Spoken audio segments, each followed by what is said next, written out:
Puji Tuhan, salam. Terima kasih buat tim Voice and Worship. Kebetulan saya di depan sendiri, jadi tidak ada teman. Bapak Ibu, tanpa disadari pujian tentang irama gambus dan kecapi. Ya, Daud itu kayak orang gila nari.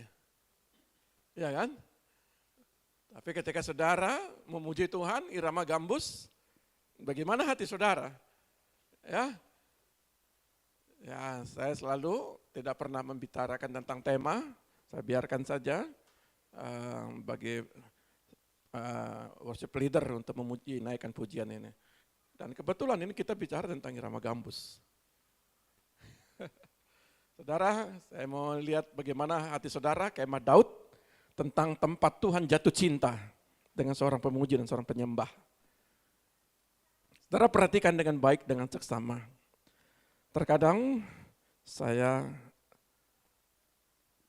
sesuai dengan Efesus pasal 4 yang ayat ke-11 isi itu tentang bagaimana ada nabi, ada rasul, ada penginjil, ada guru, ada gembala. Tuhan percayakan saya menjadi gembala, tapi tidak sedikit saya kental sekali dengan sebagai guru. Di situ kadang saya memberitakan firman, berita firmannya tentang mendidik, bahkan tidak sedikit Bapak Ibu, terkadang saya harus tajam menyampaikan, terkadang saya harus ada satu sisi saya kasih tanda seru, yang tanda seru tidak enak memang, tapi kadang-kadang saya ada tanda tanyanya dan saya ada tanda petik itu perhatian khusus, ya. Terkadang saya banyak kasih tanda, ya, dengan tanda baca titik. Ya, artinya, ya terkadang saya juga tidak ada tanda bacanya, saya diam. Tapi terkadang yang sering Bapak Ibu kalau dari Komsel dan Pasar ini, ya sering tanda serunya yang banyak. Ya, kadang-kadang ya disitulah gurunya muncul. Tapi saudara lihat bagaimana kita bangunlah kemahmu. Saya beri tema hari ini, dan hadirkan Tuhan. Nah, saudaraku yang terkasih, berbahagialah mereka yang hari ini bisa memuji Tuhan. Katakan amin. Saudara akan belajar di sini tentang kebenaran firman. Allah bertata di atas pujian. Kata pengantar hari ini adalah Allah senang umatnya memuji Dia. Tuhan senang suara saudara. Amin. Bukan bagus dan tidaknya, yang penting keluar suaranya. Apa arti suara bagus? Tapi kalau orang Jawa bilang, mingkem selawe. Diam, ya. Tutup mulut, ya. Mari kita lihat kebenaran firman Tuhan dulu, ya. Mazmur 22 ayat 4. Mazmur 22 ayat 4. Demikian bunyi firman Tuhan. Padahal engkaulah yang kudus, yang bersemayam di atas puji-pujian orang Israel. Allah bersemayam di atas puji-pujian umat Israel. Bersemayam itu Allah bertahta. Allah diam. Di tempat mereka, keluarga, tempat kerja, di perusahaan saudara, di pelayanan saudara, saudara banyak memuji Tuhan. Memuji dan menyembah Tuhan. Ya, saya pagi-pagi, saya dalam doa, tapi seringkali saya keluar dari tempat tidur, ya, saya bawa ada gitar, saya memuji Tuhan. Ya, saya memuji Tuhan, terus saya memuji Tuhan satu lagu, di situ saya menyembah Tuhan, ya, dengan nada yang dengan nada yang pelan, karena kalau saya keras-keras nanti ibunya terbangun.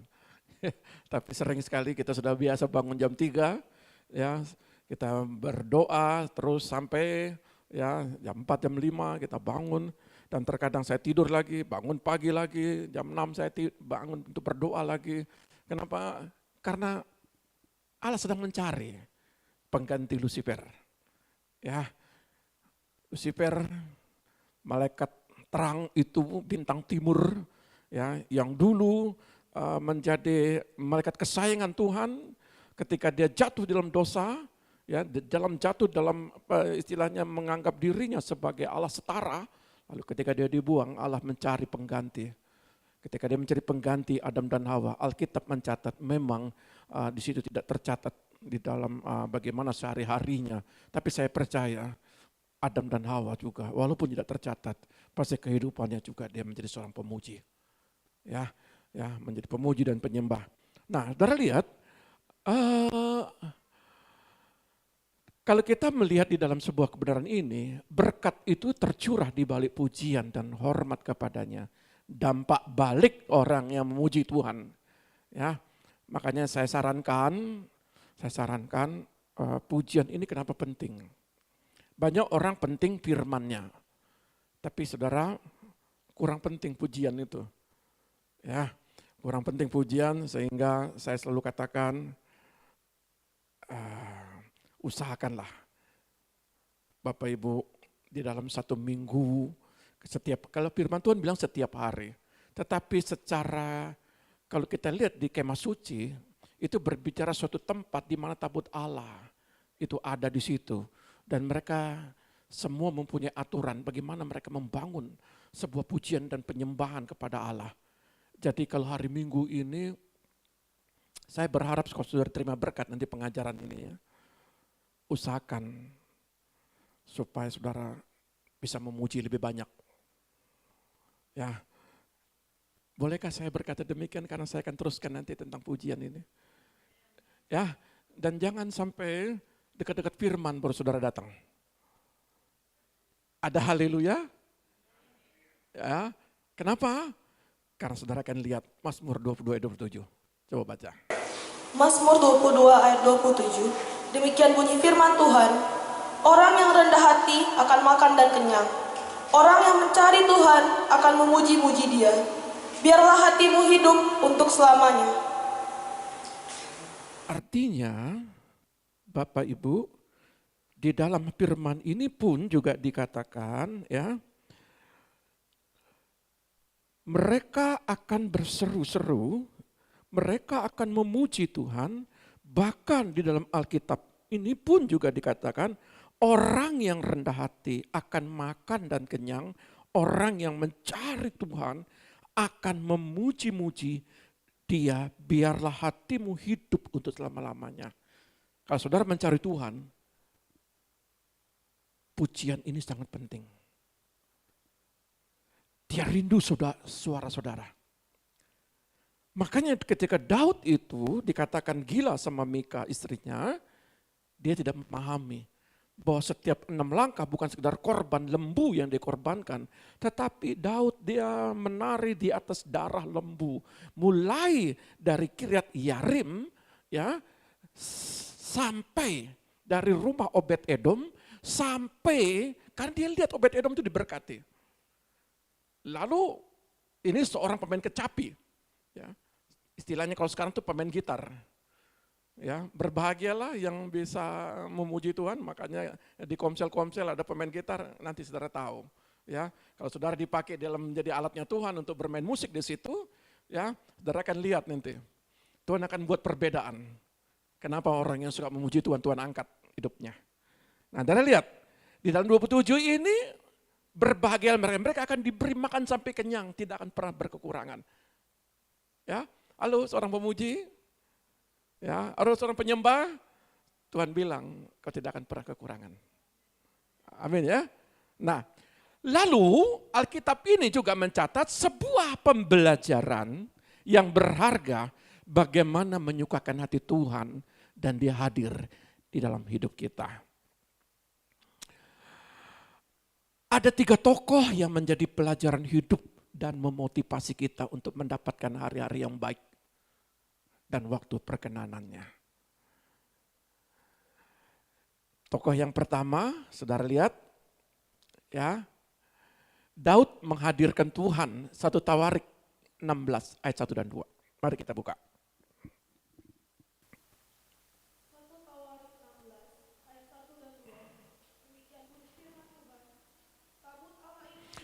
Tabut Allah setelah dia dari rumah Obed Edom, dia bawa ke Yerusalem, lalu dia taruhnya di mana? Lalu diletakkan di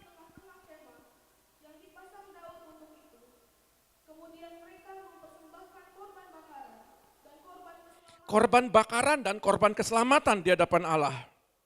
Setelah Daud selesai mempersembahkan korban bakaran dan korban keselamatan, diberkatinya bangsa itu demi nama Tuhan. Bangsa itu diberkati. Saudara yang memberikan korban bakaran dan korban persembahan, korban keselamatan, maka keluarga saudara akan diberkati, kota saudara diberkati, bangsa saudara diberkati. Betapa pentingnya seorang pemuji dan penyembah yang memberikan korban bakaran dan korban persembahan. Apa berbicara tentang korban dan bakaran itu? Daud menempatkan tabut Allah tanpa adanya penyekat, itu tabernakel. Tabernakel itu ada di Gibeon. Ya, di situ perkakas-perkakasnya, di situ kemah, di situ ada pelita, di situ ada istilahnya kolam basuhan dan semua, ya meja roti dan di situ ada ukupan. Tetapi khusus tabut Allahnya, kepalanya Daud bawa, dia taruh di kemahnya. Kalau menurut aturan itu tidak boleh, menurut aturan. Tapi karena Allah senang oleh seorang pemuji, seorang penyembah, maka Daud satu-satunya di dalam cerita Alkitab, dalam perjanjian lama yang membuat terobosan. Dia membangun kemah suci, dia membangun kemah Daud, bukan tabernakel yang dia bangun. Yang dia bangun tabernakel itu adalah anaknya Salomo. Tetapi Daud membuat sebuah terobosan dalam hidupnya. Dia membawa tabut Allah karena dia melihat Obed-Edom. Seorang pemain kecapi 3 bulan diberkati. Pelajaran kemarin bahkan Abinadab 20 tahun tabut Allah di rumahnya, hatinya dingin. Dia enggak memuji Tuhan, Alkitab tidak mencatat, dia tidak memuji Tuhan, dia tidak meninggikan Tuhan, dia tidak menyenangkan hati Tuhan. Bahkan aturan-aturan, dia tidak bisa kasih tahu kepada anak-anaknya apa yang harus dia lakukan. Bahkan anak-anaknya pun tidak melakukan dalam Alkitab mencatat, melakukan untuk memuji dan menyembah. Malahan dia menyentuh Uzzah, makanya Uzzah mati. Ada aturan di sini. Berbicara apa tentang korban bakaran? Kata bakaran ini dalam bahasa aslinya itu olav. Olav itu dalam bahasa Ibrani, yaitu persembahan total. Korban bakaran seluruhnya dibakar dan semesbah, menunjukkan penyerahan diri sepenuhnya kepada Allah. Tuhan minta hatimu. Jadi kalau saudara datang untuk berhadapan di dalam tabut Allah, berhadapan untuk ketemu Tuhan, ketemu dengan firman-Nya. Pertama, hatimu itu harus benar-benar pulih. Ya. Konsentrasi. Ya. Hatimu benar-benar pulih. Betapa pentingnya di dalam Alkitab ini, ayat ini berkata bahwa terkadang kita datang kepada Tuhan, hati kita ini bermasalah. Ya.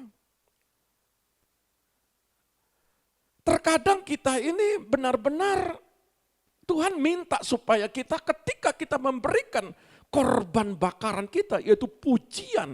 Ini simbol pengabdian, melambangkan pengabdian, penyembahan, pengakuan atas kebesaran Allah.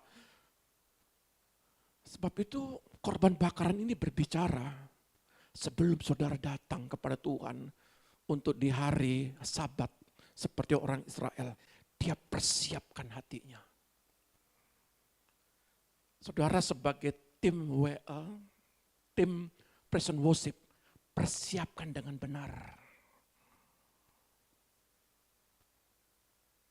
hatimu. Karena saudara sedang membawa berkat itu turun bagi sidang jemaat. Saudara sedang membawa hadirat. Betapa pentingnya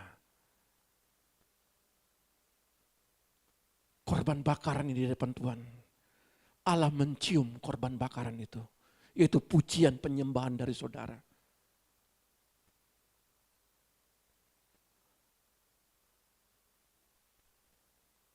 Korban keselamatan itu Shehlem. Shehlem itu artinya persekutuan dari persekutuan bagian dari korban ini dimakan oleh yang mempersembahkan, melambangkan persekutuan dan sukacita. Sebelum saudara datang untuk memuji dan menyembah,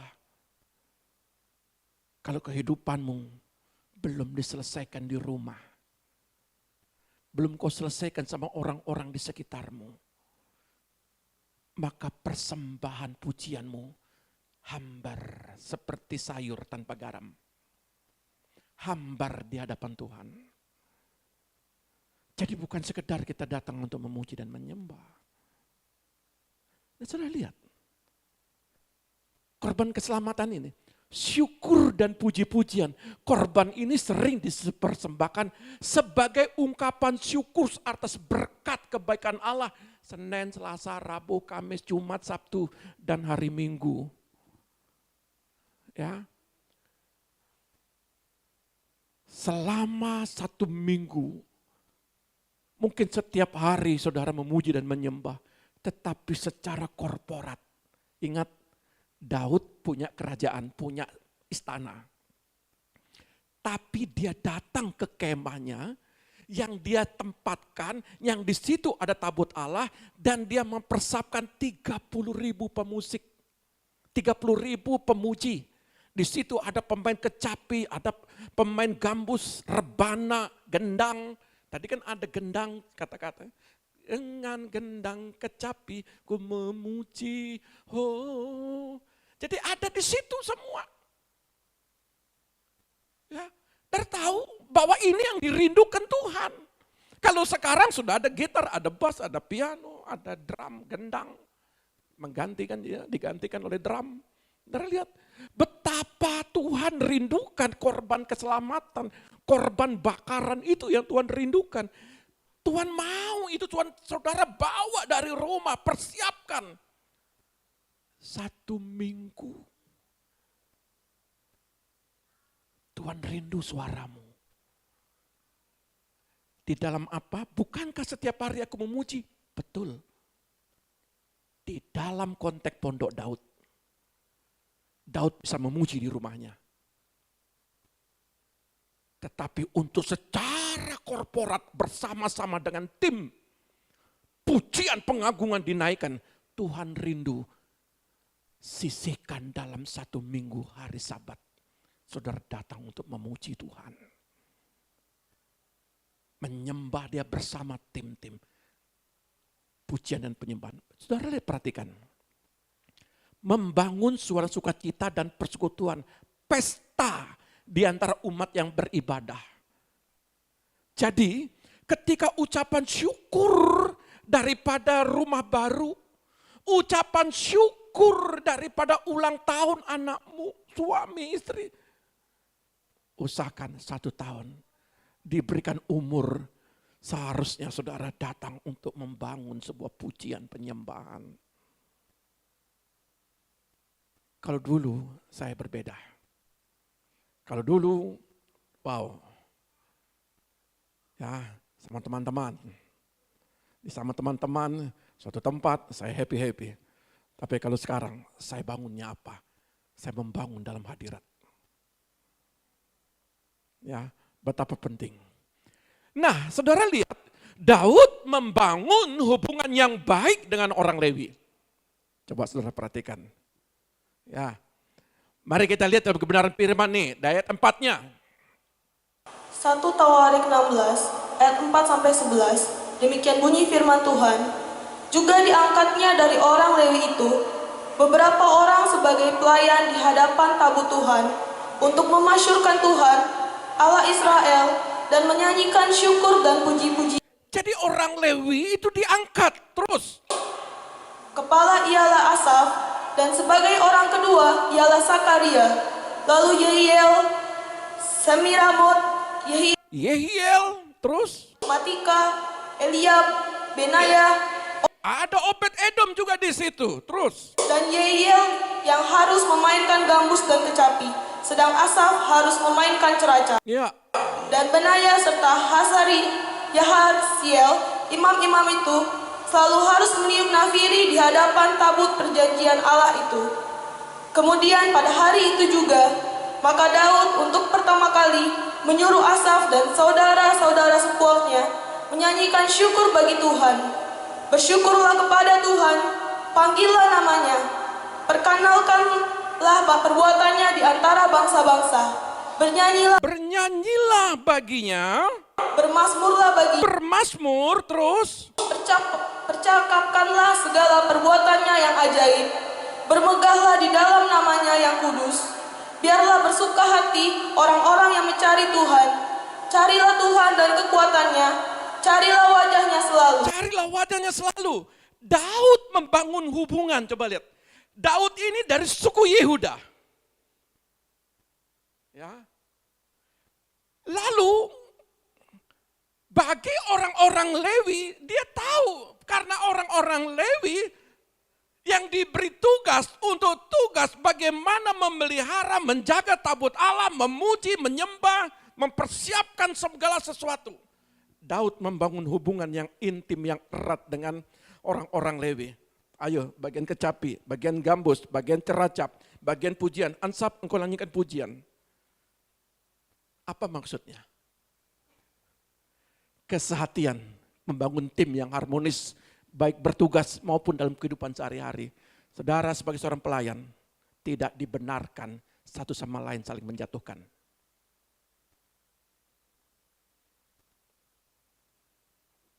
Suku Lewi, kalau engkau mau masuk dalam tim, tidak boleh ada keluar kata-kata satu sama lain saling menjatuhkan. Penting, bukan sekedar di dalam dia membangun tim yang harmonis dalam bertugas, tapi dalam kehidupan sehari-hari. Tuhan tidak mau korban bakaran, korban keselamatan yang kau bawa di situ masih ada hati yang belum terselesaikan.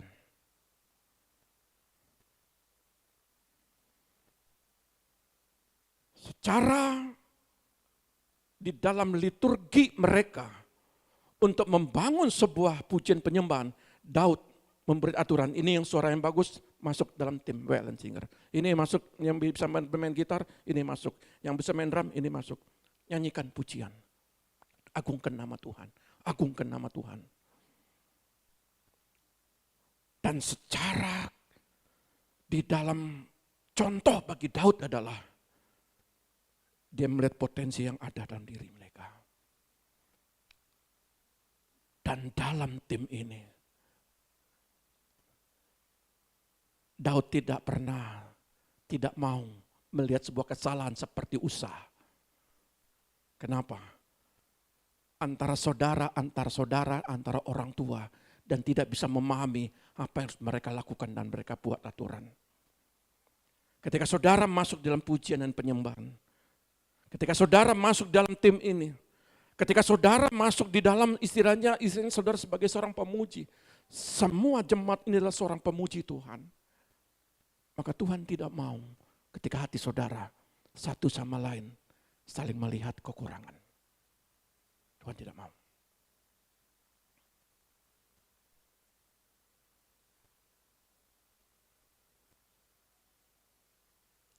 Betapa pentingnya ini. Kesehatian ini. Kenapa? Kalau saudara tidak membangun kesehatian antara pemain gitar dengan pemain bass, yang bass larinya ke D, sedangkan yang piano larinya ke C. Mau jadi apa? Kalau dalam tim, tapi dalam kehidupan sehari-hari mereka enggak baku omong.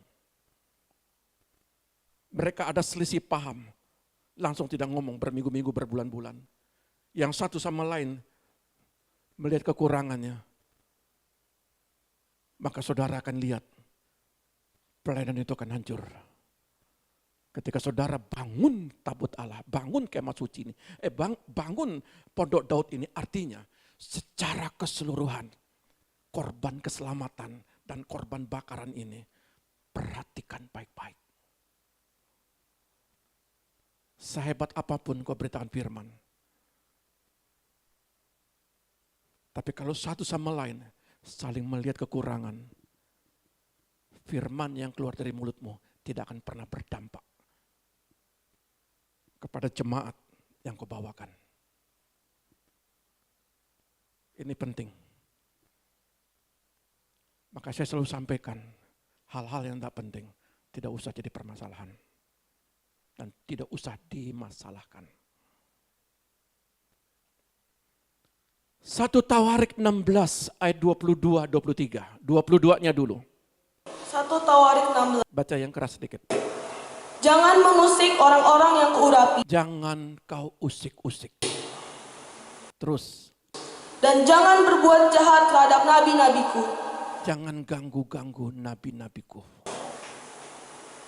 Terus. Bernyanyilah bagi Tuhan, hai segenap bumi. Kabarkanlah keselamatan yang daripadanya dari hari ke hari. Setiap hari.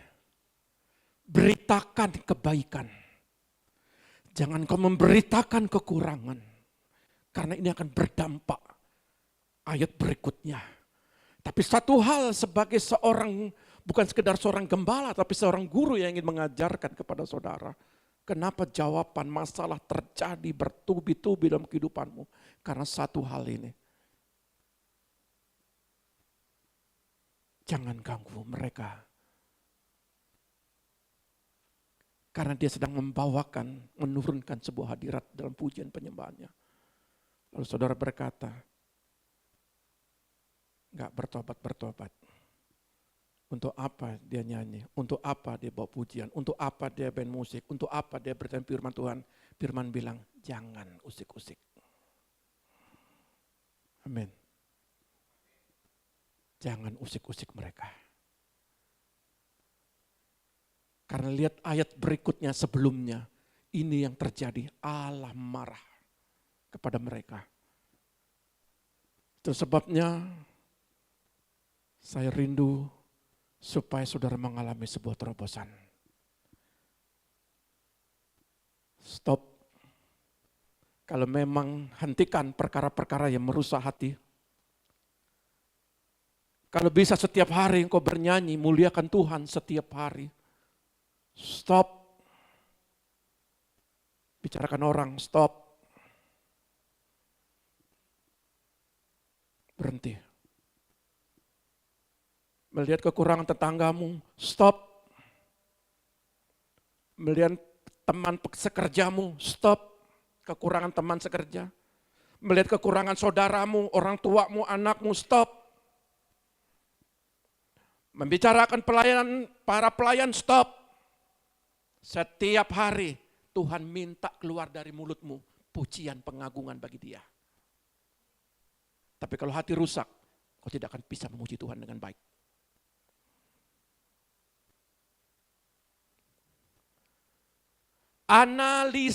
Analisis kalau dalam akademiknya, analisa. Coba analisa. Halo pemain musik. Coba analisa. Bagaimana kehidupanmu yang dulu sama sekarang? Ada perbedaan enggak? Hah? Dan ada berbeda? Bu Grace? Bagaimana dulu? Karena kau memuji Tuhan. Karena kau meninggikan dia pakai alatnya untuk mendatangkan hadirat bagi jemaat.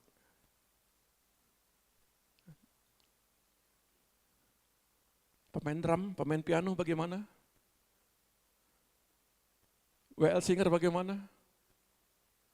Ada nggak perbedaan? Di Komsel, pemain gitar bagaimana? Ada perbedaan nggak? Berbeda. Jangan pandang remeh pujian penyembahan itu kepada Tuhan. Ketika saudara datang memuji dan menyembah Tuhan, sesungguhnya saudara sedang menurunkan hadirat, menurunkan berkat Tuhan. Berbahagialah saudara. Lalu bagaimana Pak, saya yang tidak dipakai menjadi pelayanan, kan Bani Ansap memuji Tuhan, dia bukan pemain musik. Jadi saudara, ayo sama-sama kalau di Komsel, sama-sama kalau di gereja, sama-sama kalau di hari Kamis, datang memuji Tuhan. Itu penting. Penting sekali. Saudara perhatikan dengan baik terus ya, lihat ayat ini masih lanjut. Sekarang cara kedua, cara Amos menghadirkan Tuhan. Ayo kita lihat Amos 9 ayat 5.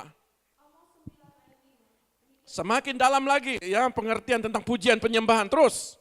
Tuhan Allah semesta alamlah yang menyentuh bumi sehingga bergoyang, dan semua penduduknya berkabung, dan seluruhnya naik seperti sungai Nil dan surut seperti sungai Mesir. Perhatikan di sini dikatakan, kalau lihat ayat-ayat sebelumnya betapa Tuhan marah kepada umat-umat Tuhan, umat-umat Israel. Lalu apa yang terjadi? Tuhan Allah semesta alamnya. Bahkan di situ dikatakan ayat sebelumnya, bahkan seperti bangsa Israel ini masuk di dalam ayaan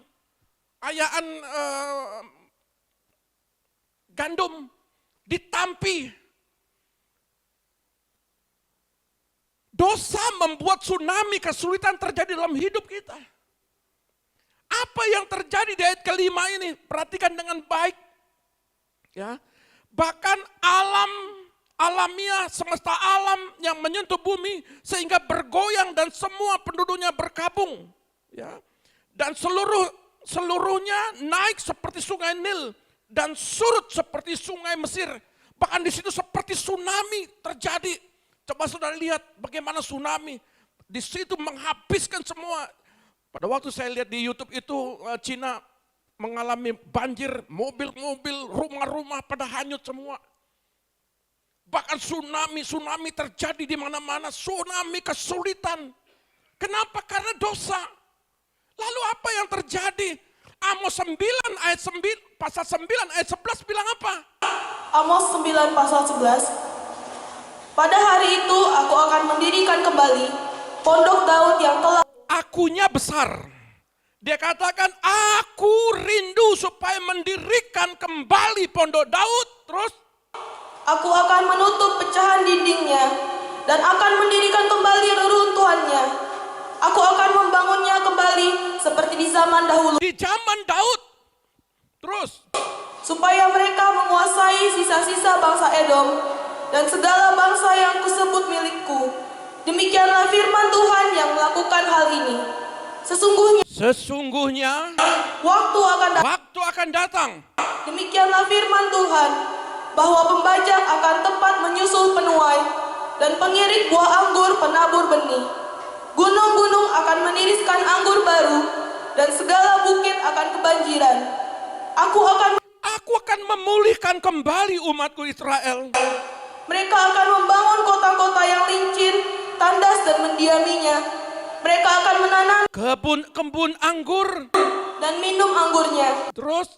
Mereka akan membuat kebun-kebun buah-buah. Dia makan buah-buahnya. Terus? Maka aku akan menanam mereka di tanah mereka, dan mereka tidak akan dicabut lagi dari tanah yang telah kuberikan kepada mereka. Firman Tuhan. Saudara perhatikan baik-baik. Nabi yang kedua ini, Nabi Amos. Cara Amos menghadirkan Tuhan. Dia bangun kembali pondok Daud. Yang dimana Daud menari-nari, mempersiapkan segala orang-orang Lewi. Bukan dengan 1-2 tim. Bahkan di situ ribuan, bahkan puluhan ribu, 30.000. Bangun di situ pujian, pengagungan segala korporat. Karena Allah disukakan. Ada Allah merasa mereka umat Tuhan itu jatuh cinta kepadanya. Bahkan Amos dia bilang, apa yang kau tanam? Anggur engkau tanam, engkau akan menikmati anggurnya. Engkau akan minum. Engkau nanam buah-buahan. Engkau akan menikmati buah-buahan. Enggak digerogoti oleh belalang-belalang. Kenapa belalang menggerogoti hasil panenmu? Karena pujian penyembahan engkau tidak pernah keluar dari mulutmu. Alkitab bilang, kamu makan sampai kenyang. Allah mencari seorang pemuji dan penyembah. Allah mencari umat-umatnya yang rindu dipakai alatnya. Untuk bermain musik, kecapi, gandum, rebana, ceracap. Dia rindu, dia ingin memberkati. Bahkan siapapun yang mau bayar harga. memberikan korban bakaran, korban keselamatan. Dia berikan hatinya, berikan waktunya untuk datang untuk latihan, untuk datang untuk dipakai menjadi alatnya. Aku akan memberikan dia kenyang. Apa yang dia kerjakan dalam usaha pekerjaannya, di situ dia akan menikmati. Jangan main-main dengan pujian penyembahan. Banyak kali kita hanya ingin dengar firman-Nya, padahal pujian penyembahan Allah tidak bisa memuji dirinya. Dia mencari saudara untuk memuji dia. Dia butuh saudara. Imbal baliknya, apa yang kamu tabur? Benih apa yang kamu tabur? Benih apa yang kau taburkan anak-anakmu? Masuk dalam dunia pendidikan IT kah? Masuk dalam dunia ekonomi kah? Masuk dalam dunia teologi kah? Masuk dalam dunia istilahnya keahlian-keahlian di bidang mungkin pesawat kah? Bidang industri kah? Kalau kau bawa anak-anakmu, selama dia melakukan dalam aktivitasnya sebagai seorang intelektual, sebagai seorang mahasiswa atau mahasiswi, tapi dia sempatkan untuk dipakai jadi alatnya untuk memuji Tuhan. Ketika saudara seorang pebisnis, seorang karyawan, ketika kesibukan saudara, saudara mau dipakai menjadi alatnya untuk apa? Mendatangkan hadirat. Apa yang kau tanam? Apa yang kau tanam dalam usaha pekerjaanmu? Kamu akan nikmati itu semua. Bukankah enak saudara hidup diberkati? Tuhan hanya minta, pujilah aku karena aku bersemayam di atas pujian. Aku rindu umat Tuhan memuji. Penting sekali. Berlomba-lomba. Ketika saudara, haleluya, amin, bergerak. Naikkan pujian mulut. Jangan takut pita suaranya itu jebol. Ya, jangan takut. Saudara kalau makan pedas, aduh sampai tenggorokannya jadi rusak. Ya, mesti pakai minum obat yang ini dan itu adalah. Ya, kadang-kadang radang. Cobalah rindukan pita suaramu, sekalipun serak-serak. Ya, biarlah serak-serak untuk Tuhan. Amin. Ya, puji Tuhan. Betapa pentingnya. Jadi, bangun Pondok Daud, bangun hidupmu, bangun jiwamu dengan keadaanmu. Apa yang menjadi persoalanmu? Keluargakah? Kesehatankah? Ada persoalan? Ekonomi ada persoalan? Adakan pujian, adakan penyembahan, mazmur yang menyukai hati Tuhan. Jangan pandang ringan ketika kau ada dalam persoalan, kau datang, justru dia dalam persoalan, puji dia, tinggikan dia. Daud punya persoalan begitu banyaknya. Tapi untuk memuji Tuhan, dia jangan main-main. Dia tidak pernah main-main untuk Tuhan. Khusus dalam pujian dan penyembahan. Makanya Amos bilang, Tuhan bilang dalam kitab Amos ini, aku lebih suka. Sekalipun ayat sebelumnya itu berbicara tentang pembangunan tabernakel. Tapi ayat ini bilang, Tuhan bilang, aku lebih suka Pondok Daud. Kenapa? Karena berhadapan langsung dengan umatku. Aku ingin melihat mereka. Hari ini Tuhan ingin melihat saudara bernyanyi bagi dia. Memuji bagi dia. Menyembah bagi dia. Karena di balik itu, hari Minggu saudara datang untuk memuji dan menyembah. Hari Senin, saudara tabur apa di dalam ladangmu? Tuhan akan berkati itu. Apa yang saudara kerjakan di rumahmu, Tuhan akan berkati. Anak-anakmu, Tuhan akan berikan kepintaran dan kecerdasan, masa depan yang berhasil. Karena dia lihat keluarga ini menyukakan hatiku. Setuju? Lalu cara ketiga. Ya. 2 Raja-Raja 3 ayat 7-10. Selanjutnya, ia menyuruh orang kepada Yosafat, Raja Yehuda dengan pesan, Raja Moab telah memberontak terhadap aku. Maukah engkau bersama-sama aku berperang melawan Moab? Jawabnya, aku akan maju. Kita sama-sama aku dan engkau, rakyatku dan rakyatmu, kudaku dan kudamu. Lagi ia bertanya, melalui jalan manakah kita akan maju? Jawabnya, melalui padang gurun Edom. Maka berjalanlah Raja Israel dan Raja Yehuda dan Raja Edom. Tetapi sesudah mereka berkeliling 7 hari perjalanan jauhnya, maka tidak terdapat air untuk tentara dan untuk hewan yang mengikuti mereka. Lalu berkatalah Raja Israel, wahai Tuhan telah memanggil ketiga raja ini untuk menyerahkan mereka ke dalam tangan Moab. Saudara lihat, 3 raja ini punya persoalan hidup. Apa yang menjadi persoalan kehidupanmu saat ini? Perhatikan dengan baik. Apa yang menjadi beban dan tekanan di dalam kehidupanmu? Belajar dalam kitab 2 Raja 3 ayat 7-10 ini. Ketika Moab memberontak, ya, raja yang berikutnya sudah mati. Bahkan ketika raja ini dia menganggap bahwa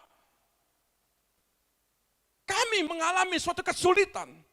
Lalu Yosafat bilang begini. Dia bertanya, adakah Nabi Allah? Tolong ayat 11. 2 Raja-Raja 3 ayat 11. Tetapi bertanyalah Yosafat, tidak adakah di sini seorang Nabi Tuhan? Adakah Nabi Tuhan untuk firman turun di tengah hidup, di tengah masalah yang terjadi, dipepung oleh Bani Moab, Raja Moab. Terus Supaya dengan perantaraannya kita meminta petunjuk Tuhan. Lalu salah seorang pegawai Raja Israel menjawab, katanya, di sini ada Elisa bin Safat yang dahulu melayani Elia. Berkatalah Yosafat, memang padanya ada firman Tuhan. Sesudah itu, pergilah Raja Israel dan Yosafat dan Raja Edom kepada Elisa. ayat 15. Ayat 15, maka sekarang jemputlah bagiku seorang pemetik kecapi. Pada waktu pemetik kecapi itu bermain kecapi, maka kekuasaan Tuhan meliputi dia. Kemudian berkatalah ia, beginilah firman Tuhan, biarlah di lembah ini dibuat parit-parit. Sebab beginilah firman Tuhan, kamu tidak akan mendapat angin dan hujan, namun lembah ini akan penuh dengan air, sehingga kamu serta ternak sembelihan dan hewan pengangkut dapat minum. Dan itu pun adalah perkara ringan di mata Tuhan.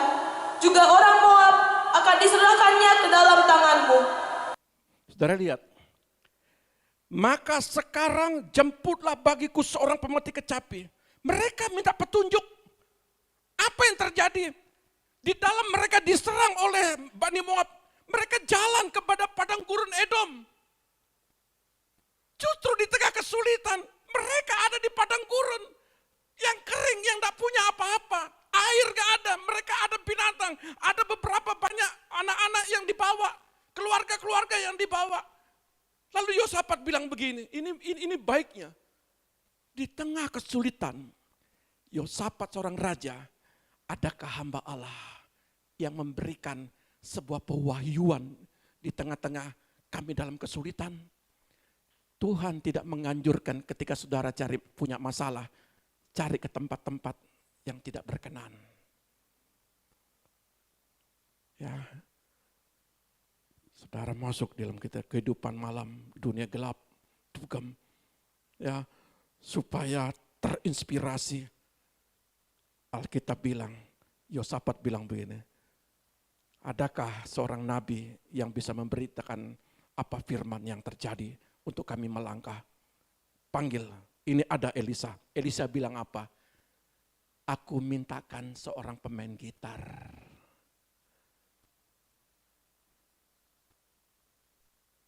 Kamu buat parit. Halo pemain gitar, ayo kamu memuji Tuhan. Nyanyikan sudah apa yang ada di hatimu. Alkitab bilang, enggak ada hujan, enggak ada angin. Buat parit di padang gurun. Coba, enggak masuk akal kan?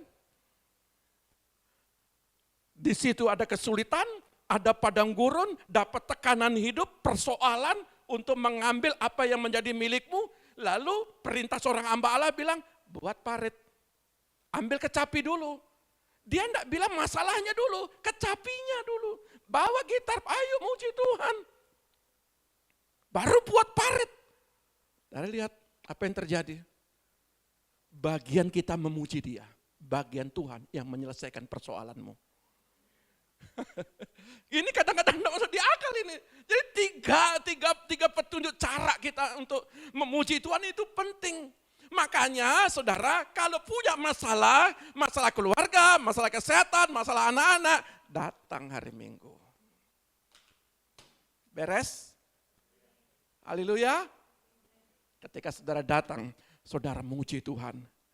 Hari Senin engkau lihat. Hari Selasa engkau lihat. Kalau belum ada lihat, tetap puji Dia, tetap menyembah Dia. Maka berikut hari, cara Elisa ini. Buat parit nggak ada hujan, tapi parit itu bisa berisi air. Bahkan di sini dikatakan, segala binatang bisa minum di sana. Bahkan bukan masalah air yang diselesaikan. Raja Moab juga diserahkan bagimu. Apa yang sulit bagi Tuhan? Halo? Apa yang sulit? Tidak terlalu sulit. Yang sulit karena kita nggak suka ngomong, nggak suka muji Tuhan, itu yang sulit. Tapi masalah berkat gampang sama Tuhan itu. Ya, amin ya. Nah, saudara, kesimpulan. Saudara mau siap mendengarkan kesimpulan? Amin. Selagi hari masih siang, sebelum Tuhan datang kedua kali, rindukan firman-Nya dan rindukan pujian penyembahan hanya bagi Dia. Saya tutup dengan sebuah ayat, Amos 8 ayat 9, biar saya yang membacakannya. Mari saudara buka dalam kitab Amos, pasal yang ke-8, ayat yang ke-9. Firman Tuhan berkata demikian, pada hari itu akan terjadi demikianlah firman Tuhan Allah.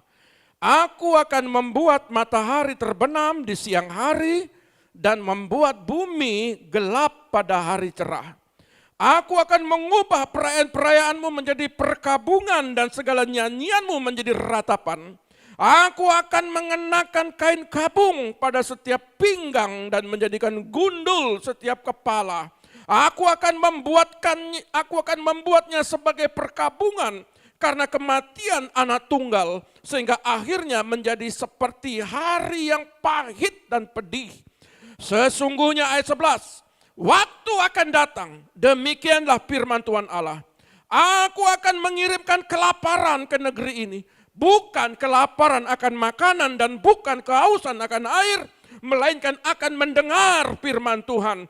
Mereka akan mengembara dari laut ke laut dan menjelajah dari utara ke timur untuk mencari firman Tuhan, tetapi tidak mendapatnya. Pada hari itu akan rebah lesu anak-anak darah yang cantik dan anak-anak teruna akan haus. Suatu kelak nanti, saudara akan cari firman, saudara akan cari komunitas-komunitas di mana diadakan sebuah komunitas pemuji, penyembah, pemberitaan akan firman.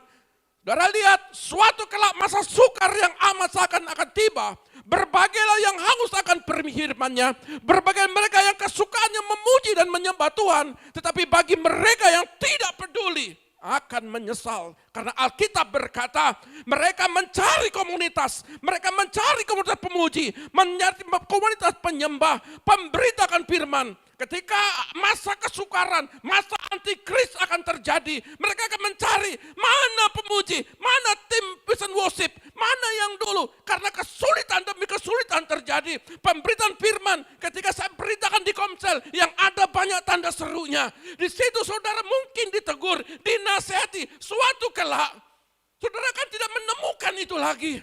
Maka saudara akan cari firman. Kemana-mana cari firman. Bahkan firman itu hanya buku bacaan seperti biasa. Suatu kelak nanti, saudara akan cari pemuji. Ketika sekarang ada tim pujian penyembahan, ada firman yang diberitakan, saudara tidak mau punya rasa antusias untuk mencari. Suatu kelak, ketika masa sulit itu terjadi, maka Alkitab berkata, penyesalan tidak ada artinya. Terlambatlah. Hai wanita yang bijak, Berbahagialah engkau memuji dan menyembah, mempersiapkan diri minyakmu. Tetapi suatu penyesalan yang amat sangat. 5 wanita yang bodoh menganggap sepele pujian penyembahan, menganggap sepele persekutuan, menganggap sepele hadirat Tuhan, menganggap sepele firman Tuhan, menganggap sepele komunitas-komunitas. Saudara lihat, suatu kala Amos bilang, mereka mencari dan mencari.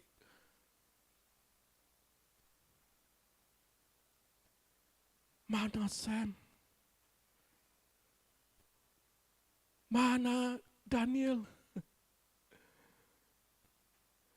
Aku lagi kesulitan. Mainkan kecapi, mainkan piano. Mana Kevin? Mainkan drum supaya aku disegarkan dalam kesulitan. Suatu kelak saudara tidak akan jumpai mereka. Seorang tim WL hari ini bawakan pujian, saudara diam. Suatu kelak nanti di tengah kesulitan, WL sudah enggak ada lagi. Pengkhotbah sudah tidak ada lagi. Ayahku, berikan firman yang menguatkan iman dan kepercayaan saya. Saya dalam kesulitan. Besok saudara tidak akan jumpai lagi. Selagi hari siang, senangkan Tuhan lewat pita suaramu. Senangkan Tuhan dengan matamu melihat firman. Senangkan telingamu untuk mendengar pujian, penyembahan, dan berita tentang firman. Alkitab berbicara, dia mencari kemana-mana, sampai ke laut-lautan. Dia cari dan dia tidak jumpai. Berbahagialah saudara hari ini, datang mencari firman Tuhan.